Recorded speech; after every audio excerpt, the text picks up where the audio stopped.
Twisted Wings, Episode 1. Not my child, you're listening to Twisted Wings, where the shadows speak and the stories never die. Trigger warning. This episode has content that people may find disturbing. Viewers' discretion strongly advised. Hello, my beautiful dark-winged friends. I would like for you to come with me to a time before answers were easy to find. I would like for you to go in your mind and picture a room that is quiet, except for the sound of a child's breathing and the crackling of a dying fire. A mother sits beside a cradle watching for signs, any sign, that her baby is all right. She's exhausted and she's frightened, and she's beginning to feel something she doesn't want to admit. Something is wrong. Something is terribly wrong. In a world without doctors, without explanations, fear becomes a storyteller, and the stories it tells can be rather deadly. I am your beautiful host, Butterfly, and tonight we begin a journey into the forgotten corners of history. This first episode of Twisted Wings isn't just a story, it's an invitation. An invitation to look beneath the surface of the stories we think we know and the fears we pretend we don't. Well, now I've got a personal question for you. Have you ever looked at someone you love, truly looked, and felt a tiny pinch of fear? They have the same face, the same smile, the same soft hands that you hold. But somewhere behind the eyes, there's something different, something you can't quite name. In that moment, do you trust your eyes, your instinct? Do you trust the world? Do you trust your friends? Or do you trust your heart? I need you to ask yourself the question, how far would you go to protect someone you love? How far would you go to prove that the person you love is still there, even when everyone around you tells you otherwise? Now, this isn't just a story about old folklore, about fairies and demons and witches. This is a story about how humans process fear, especially fear wrapped around love.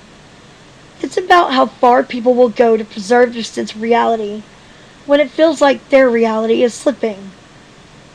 Now, you may ask yourself, what exactly are we talking about? We're talking about the changeling. The myth of the changeling has been around for centuries, haunting European villages and later traveling all around the world. On the surface, it sounds like something from a fairy tale. A child is stolen by a supernatural being, and a strange creature is left in their place. But what if there's more to it?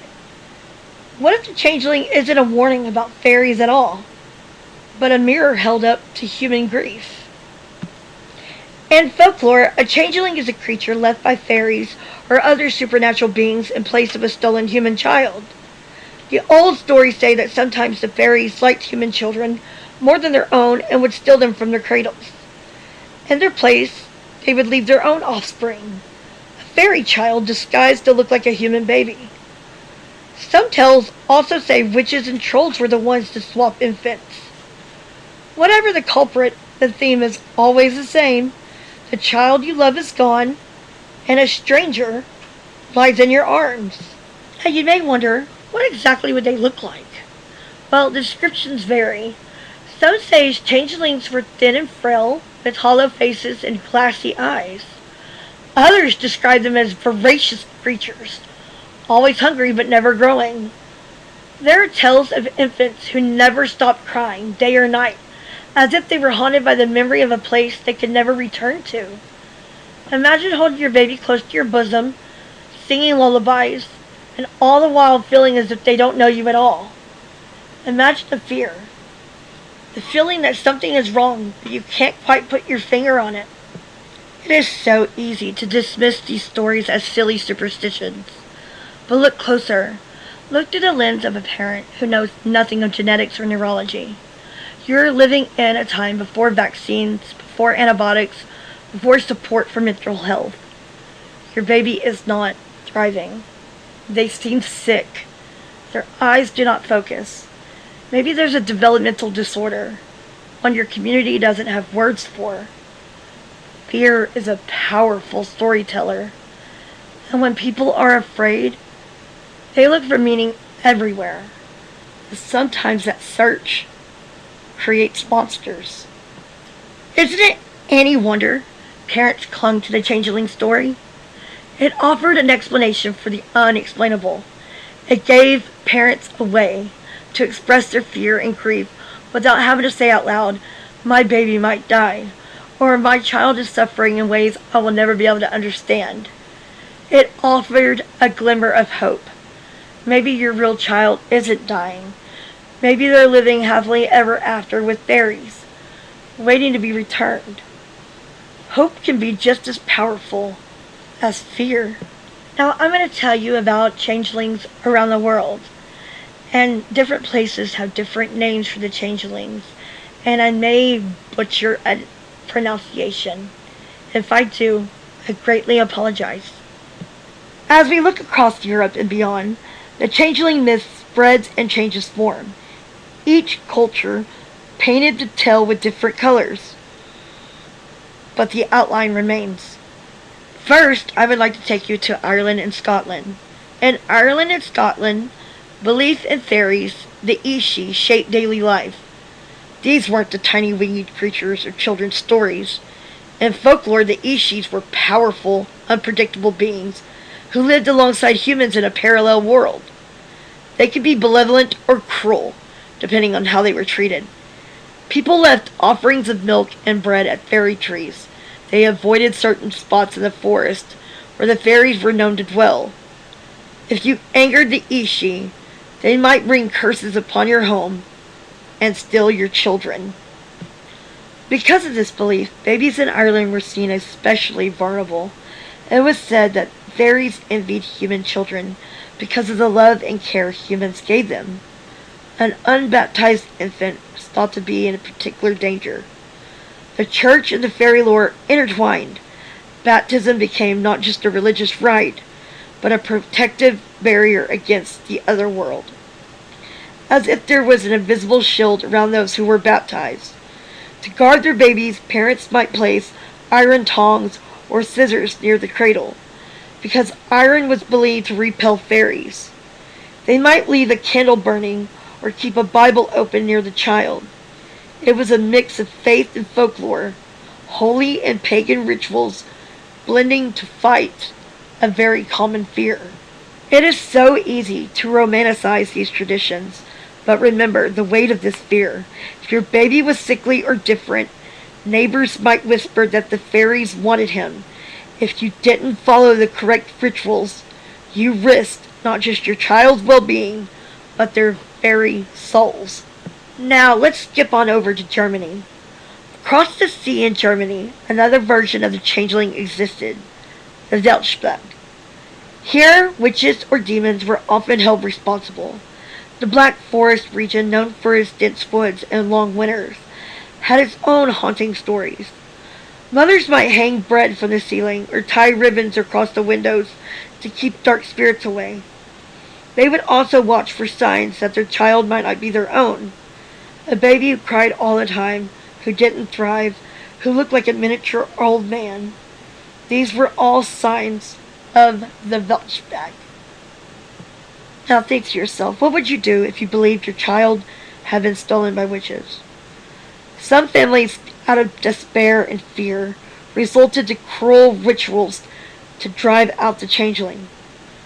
They would leave the baby on the fireplace hearth, hoping the heat and flames would make it cry out in a fairy's voice. They would toss it in cold water, believing the shock might reveal its true nature. The underlying hope was that the supernatural being would see the pain inflicted and return the human child. But of course, the consequences were tragic. Real children suffered, and the illness that made them seem other often worsened in the process. Let's run on over to Scandinavia. In Scandinavia, trolls were said to steal babies to strengthen their own weak bloodlines.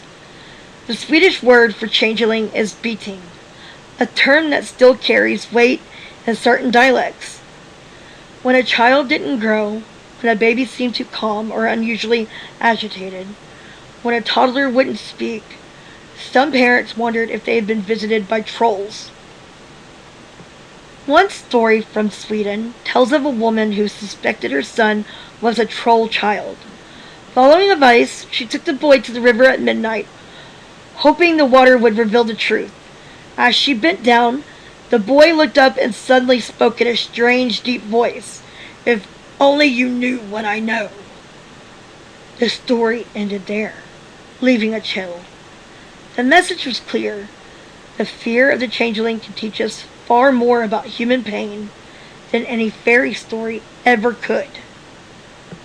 Now let's hop on over to Spain and Portugal. In Spanish and Portuguese folklore, creatures called duendes sometimes play the role of baby snatchers. These duendes are tricksters, small beings that might enter homes through keyholes. While they weren't always malevolent, sometimes duendes simply hid items or just played pranks. Parents still whispered that these creatures might take away infants if not appeased. It was just yet another expression of the universal parental fear. If something goes wrong with my child, I need to be able to blame something. Now, the changeling idea wasn't confined to Europe. In some African tribes, there are stories of children being called away by spirits. The child returns changed, lethargic, distant, no longer thriving. In parts of Asia, similar legends exist, tied to local spirits or demons. In European Romani communities, there are tales warning that settling too near certain places invites spirits who crave children. Each version reflects the specific fears and beliefs of a community. But across all these stories and beliefs, the pattern is clear. The child you love changes, and without modern medicine, you search for meaning. I want you to think about what it would be like to live with this fear daily. The very idea that something unseen could take your child must have been suffocating. It's easy to judge living in our world of vaccines, pediatricians, and support networks. Back then, when childhood illness could so easily mean death, fear was as common as love. The changeling lore doesn't just affect children. One of the most infamous cases of changeling belief leading to tragedy is the story of Bridget Cleary. She wasn't a child. She was a 26-year-old woman living in County Tipperary, Ireland in 1895. She was described as independent and strong-willed. She made her own money raising chickens. She wore fashionable clothes. She held herself with confidence. When Bridget got sick, her husband Michael Cleary and some neighbors soon decided that she had been taken by fairies. Why? Perhaps it was jealousy. Perhaps it was fear of her independence. Or perhaps it was simply a desperate attempt to explain something they didn't understand. They tried home remedies first. Herbs, potions, prayers. When those didn't help, they turned to rituals. They demanded she admit she was a changeling. They held her over the fire, and eventually, fueled by fear and convention, Michael set his wife on fire. He called out, "This is not my wife! This is a fairy!" In the days that followed, neighbors helped him bury the body. Some claimed they believed her real spirit would return. Now, I want you to think about Michael for a moment. He wasn't a monster in his own eyes. He was a man who thought his wife had been replaced by something unnatural. He believed he was releasing her soul from captivity. In his world, guided by centuries of superstition, this horrific act made sense. It doesn't excuse the cruelty, but it reveals how deeply held myth can twist a loving hand into violence. Bridget's story traveled far beyond Ireland. It was reported as the last witch burning in Ireland, even though no witch was burned. Only a woman killed by fear. The British press seized on the story, painting Ireland as superstitious and backward. But this wasn't about one culture's ignorance. It was about how fear can rationalize atrocities anywhere, if left unchecked. Bridget's story is remembered because it forces us to ask, when we think we're doing the right thing, how sure are we that we aren't harming someone instead. Another horrifying story of changeling beliefs is that of Anne Roche and a boy named Michael Leahy. In 1826, in County Kerry, Ireland, neighbors said 4-year-old Michael wasn't like the other children. He was slow to talk. He might have had a developmental disability or suffered from malnutrition. Anne Roche, a local woman, believed he was a changeling. She thought trolls had replaced him and that she could force them to return the real child. Anne didn't hate the boy. She didn't want to hurt him, but she believed the folklore so completely that she tried a ritual. She took Michael to a river and dunked him underwater. Once. Twice. The third time she held him under too long. The water closed over him and he did not come back. Anne's belief that she could save a child by near drowning ultimately killed him. The courts tried Anne for murder. Some of her neighbors defended her. They said she wasn't evil, just misguided. They said she cared for Michael, only she was lost in belief.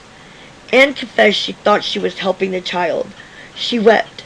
She couldn't understand what she'd done wrong, because in her mind, she was following the rules she had been taught since childhood. This case forces us to confront the dangers of folklore when taken literally. It also makes us wonder how many modern tragedies might stem from deeply held but harmful beliefs. When does faith cross the line into violence? How do communities hold both compassion and accountability when ignorance leads to harm? Sometimes works of fiction come in the mix. Folklorist Jacob Grimm collected a story about a peasant family. They had a baby who never grew, never smiled, never made eye contact. He cried day and night. The villagers told them he was a changeling. The mother was torn between love and fear. She desperately wanted to believe her child was still hers.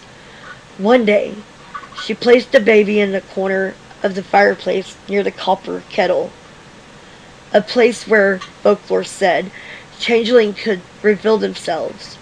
She pretended to leave the room, but watched from the doorway. Suddenly, the child stopped crying. He looked around, his eyes no longer unfocused, but sharp and knowing. And in a voice deep and ancient, he said, "I have seen acorns grow into oaks, and oaks fell to build this house. I have seen the stones of the hearth laid by hands long dead. I am older than the forest." The mother gasped. In her mind, this was proof. When she re-entered the room, the real baby lay in the cradle, cooing softly. The changeling had gone, and the family rejoiced. There are many versions of the story, but each carries the same moral. If you suspect a changeling, you might catch it speaking. But what's the cost of such a story? Real parents might deprive their children, expose them in heat and danger in hopes of a new revelation. In real life, of course, no baby spoke ancient words. The tales served to reinforce folklore, to make it even harder for parents to question whether the myth was true. It perpetrated the idea that an unwell child could be something other than human, something scary, unknowable, and dangerous. Sometimes such stories caused unspeakable horrors. In 17th century Sweden, a court record tells of a woman who believed her baby was a changeling. A neighbor told her that to get her real child back, she had to leave the changeling outside on a manure pile overnight. The neighbor promised the trolls would come to rescue their own child and leave her beautiful baby in its place. The mother's heart was heavy with fear and hope. She did as she was told. She placed her baby on the pile, wrapped in cloth, but exposed to the cold. She waited through the night, imagining the trolls creeping through the darkness. When morning came, there was no troll. There was only her baby, freezing, shivering, his skin blue from the cold. He died soon after. The mother was arrested, and neighbors were called to testify. Some said she was cruel. Others said she was just desperate. The court documents reveal a community torn between superstition and the drawing of reason, but none of it brought the baby back. Now, when we hear about this mother, we can't judge her as heartless. She believed she was following a vice that had been shared for generations. She was trying to save her child, but her actions, born from fear and hope, cost him his life. In that manure pile lies the grim truth. The suffering inflicted in the name of love. It begs us to ask, how many times have we hurt those we love because we believed it was the right thing to do? The changeling myth isn't just a relic of the past. Even today, some parents of autistic children or children with developmental delays use the language of the changeling. Now, they don't mean fairies have stolen their child. They mean the child they expected, the child in their dreams, feels replaced by someone they don't understand. They might say, he was fine as a baby, and then he just vanished. Or, she looked at me yesterday, and it just wasn't her. In modern support groups, you might hear phrases like, I want my child back, or this is not the child I gave birth to. These statements aren't literal beliefs in fairies. They are expressions of grief over the lost expectation. They reflect an internal process where parents mourn the idea of the child they thought they would have, and slowly come to accept the child they actually do have, who is no less deserving of love. When we call an autistic child a changeling, even metaphorically, we risk dehumanizing them. We risk centering the parent's grief over the child's experience. And yet, we also can't ignore that these statements are cries for support. Parents need space to grieve lost expectations, but we must guide them away from framing their children as stolen or replaced, even metaphorically. Words matter, stories matter, they shape how we see each other, they shape our empathy. The ongoing presence of the changeling idea in modern times shows how deeply rooted these myths are. They also remind us that fear and grief require empathy, not judgment. If we punish people for being afraid, we drive them to darker beliefs. If we offer understanding and support, we can help them move from seeing changelings to seeing their unique, real children. Now, I bet you're inquisitive as to why did the changeling myth persist for centuries, and why did it survive into modern metaphors?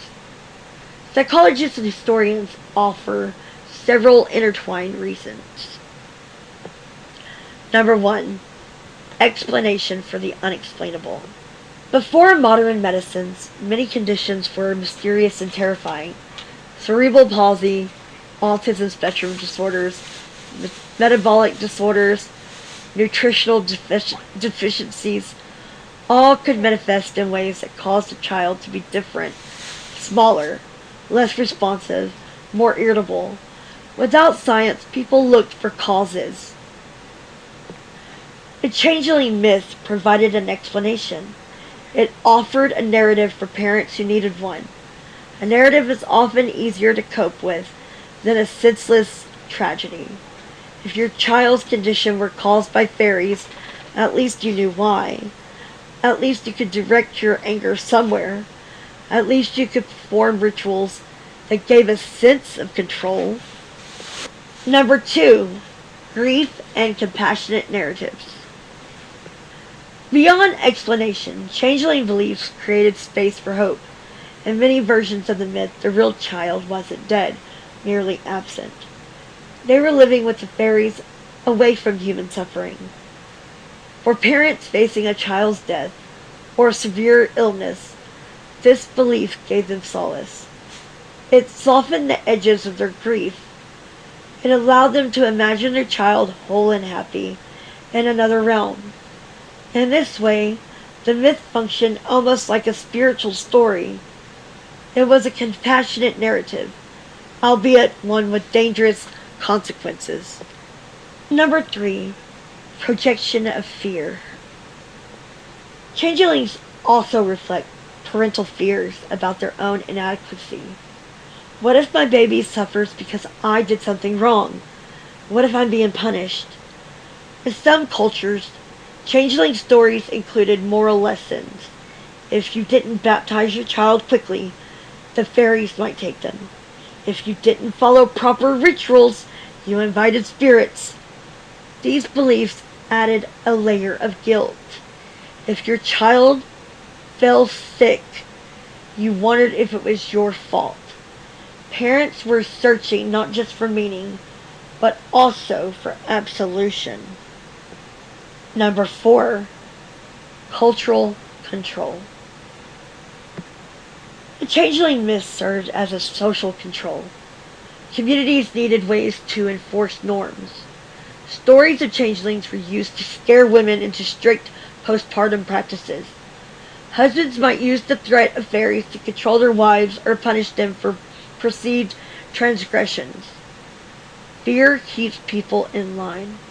If you believed in changelings, you followed the midwife's instructions. You baptized your children quickly. You didn't stray from tradition. Myths can be tools of those in power. By controlling the narrative, you control behavior. Number 5, gaslighting and gender. The example of Christine Collins shows how myth-like narratives can serve to silence women. Christine's refusal to accept an imposter boy as her son threatened powerful men. Instead of listening to her, they labeled her delusional. They locked her up.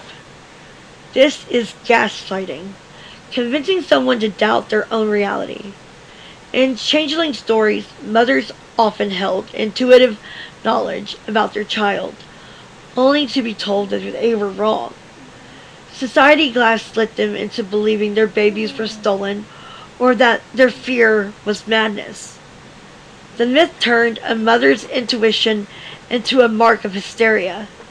How many women were dismissed as crazy because they refused to accept superstitions? How many women were punished for insisting on their truth? The changeling story teaches us about the long history of silencing women's voices. Now you're probably wondering who Christine Collins is. Well, in many ways, the story of Christine Collins is the modern changeling tale. It shows how authorities can enforce a narrative to hide truth and preserve their own power. It shows how a mother's refusal to accept imposter challenges those narratives. And it shows how belief or disbelief can become a weapon. Let's talk a little bit about the Walter Collins case. In 1928, Christine Collins' 9-year-old son, Walter, disappeared in Los Angeles. The country was enthralled by the case. There was a nationwide search. The police department, battered by corruption scandals, wanted to win to restore public trust. Months later, they announced they found Walter in Illinois.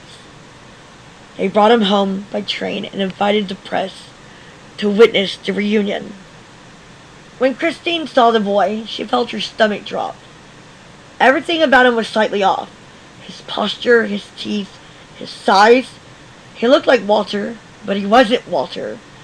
Imagine that moment. Cameras flashing, reporters taking notes, and you, a mother, saying, "This is not my child." The police told her she was wrong. They said she'd been through trauma and her mind was playing tricks on her. They said she didn't recognize her own son because of stress. They urged her to take him home and adjust. She felt pressure from everyone. So she tried. For 3 weeks, she tried to accept the boy. She tried to be the mother society demanded her to be. She shared a house with a stranger while her real son was still missing. Finally, she just couldn't stand it anymore. She gathered dental records and clothing size. She confronted the police. "This is not my child," she said again, more firmly. The police response? They had her committed to a mental institution, and they told her she was delusional.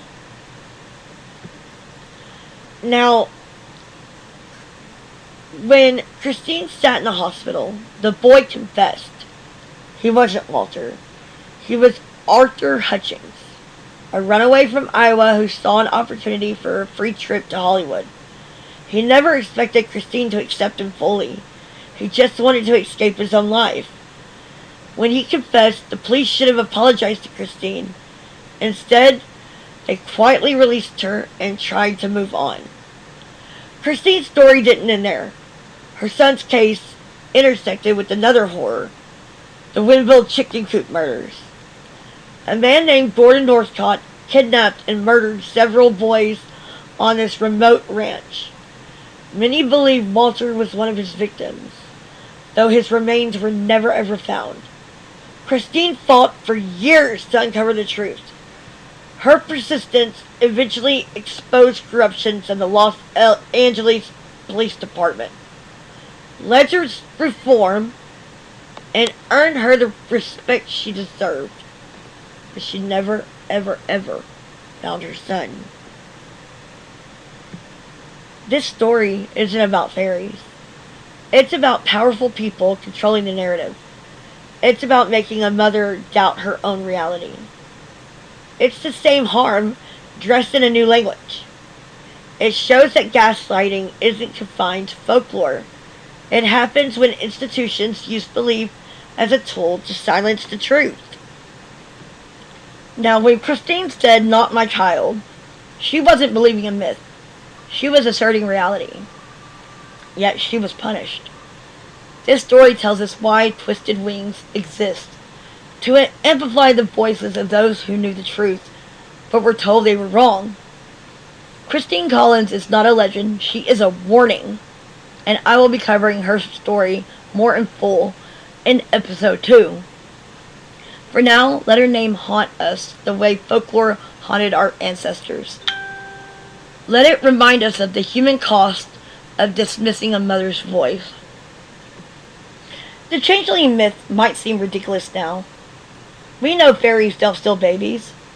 We know illnesses have medical explanations. And yet, versions of the changeling ideal persist. They appear when people feel they've lost someone they love to forces they don't understand. Addiction, mental illness, dementia, or illness. He isn't himself anymore, we say. This isn't the person I married. We sometimes speak of loved ones as if they've been replaced. Here's a modern scenario. Imagine a man whose wife develops early onset Alzheimer's. She slowly loses her memory. She doesn't recognize their home. She confuses him with her father. He feels like she is gone. How does he describe this? He might say, "It feels like my wife is gone and someone else is living in her body." That is, in essence, a changeling metaphor. It's not literally about fairies, it's about grief. He's watching his wife change, and he feels robbed. He's mourning her while she is still alive. Another scenario. Parents watch their teenager become engulfed by cult or extremist group or drugs. Their once sweet child becomes combative, secretive even.